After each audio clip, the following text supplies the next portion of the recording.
Olá! Hoje a gente vai desvendar os conceitos de um texto, bem peculiar sobre estratégia romântica. A ideia aqui é simples, tá? É apresentar o que o autor pensa de uma forma bem neutra e a gente vai desmontando essa filosofia dele passo a passo.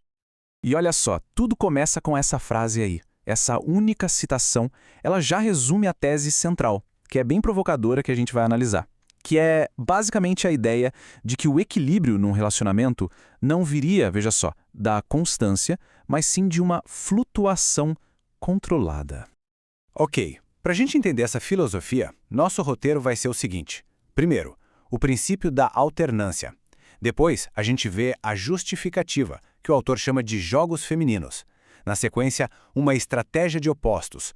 Como isso funciona na prática? Daí a gente passa para a parte de testar sentimentos verdadeiros. E para fechar, o ápice da sedução. Bora lá? Então vamos lá, para o primeiro ponto, que é a base de tudo, né? O tal do princípio da alternância. É daqui que parte toda a estratégia que o texto descreve. Então, entender bem esse conceito é a chave para a gente conseguir acompanhar o resto. Então tá, mas o que é essa tal de alternância emocional na visão do autor? Bom, é a estratégia de ficar mudando o tempo todo entre dois extremos, sabe? Uma hora a pessoa é fria, indiferente, na outra é super romântica, apaixonada. E o objetivo, segundo o texto, não é deixar as coisas claras, pelo contrário, é gerar confusão, porque para ele, manter a outra pessoa nesse estado de incerteza é o que daria o controle da relação.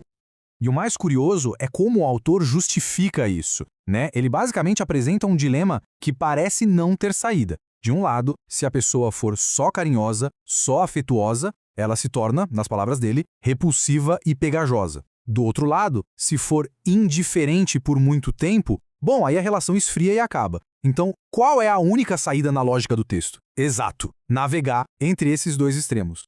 Pois é, e é aqui que a gente entende bem a mentalidade por trás dessa teoria toda. O relacionamento deixa de ser uma parceria, né? E vira quase um sistema para ser gerenciado. A linguagem que o autor usa é essa mesma, de administração, de controle. É como se uma pessoa se tornasse a gestora das emoções da outra. Bom, e isso nos leva direto para a justificativa que ele dá para essa abordagem toda. A gente vai ver agora o porquê por trás da teoria que o autor coloca na conta dos chamados jogos femininos. A premissa do autor é a seguinte. Existiriam, segundo ele, certas táticas manipuladoras que seriam, digamos, naturais do comportamento feminino. O texto lista algumas. Essa oscilação entre opostos, se aproximar e depois se afastar, provocar ciúmes. E aí que está o pulo do gato dele. Essa alegação é usada como a justificativa perfeita para se adotar uma contra-estratégia. Uma que, na visão dele, não seria só necessária, mas superior.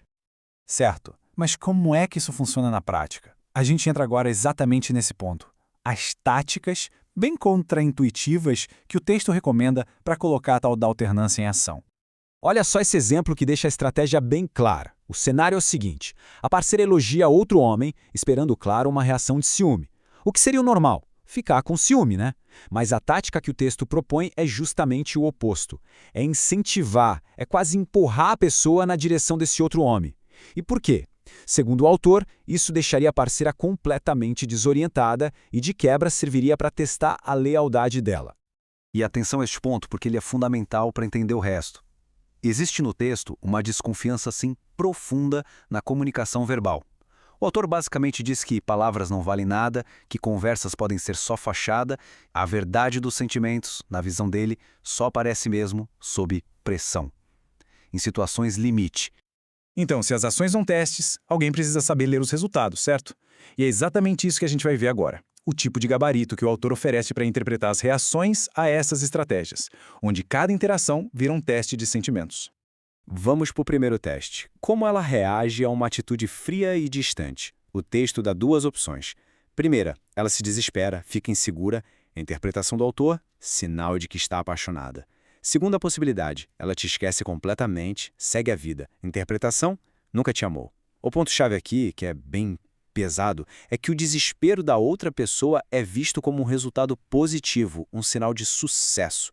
E a mesma lógica vale para o oposto. Ser gentil e carinhoso também é um teste. Se a parceira se cansa disso, se afasta, o autor interpreta como desinteresse. Agora, se ela gosta e se torna dependente, aí sim seria um sinal de amor. Percebe? Até as atitudes que a gente consideraria positivas são passadas por esse filtro de teste e controle. No fim das contas, a tática central é quase um condicionamento. O comportamento que ele considera desejado é recompensado com afeto. O indesejado é punido com indiferença, com frieza. Mas tem um detalhe. O autor faz a ressalva de que esse padrão precisa ser quebrado de vez em quando para não ficar previsível. Tudo para, adivinha? Manter o controle. E agora a gente chega na parte final, e segundo o texto, a mais avançada de toda essa filosofia. É o que o autor chama de ápice da sedução, a forma suprema de controle.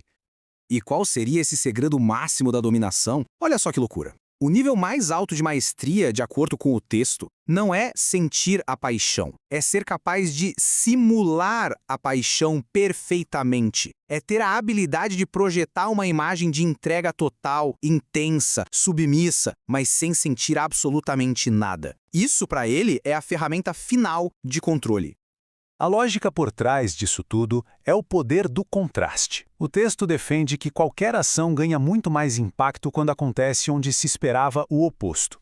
Ele dá o exemplo, uma declaração de amor. Ela seria muito mais eficaz, muito mais poderosa se viesse depois de dias de frieza, de hostilidade, de distância, porque ela quebra totalmente a expectativa. E essa citação aqui é muito reveladora.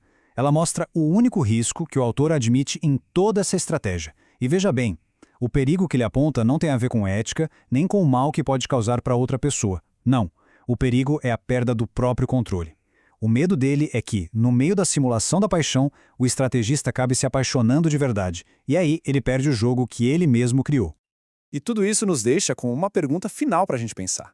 Quando a gente analisa uma filosofia que trata a emoção como uma performance e o amor como um jogo de poder, o que isso realmente revela sobre essa busca incessante pelo controle? Uma estratégia que valoriza a simulação acima da autenticidade, o que ela nos diz sobre aquela linha às vezes tão tênue entre uma paixão de verdade e o simples exercício de domínio.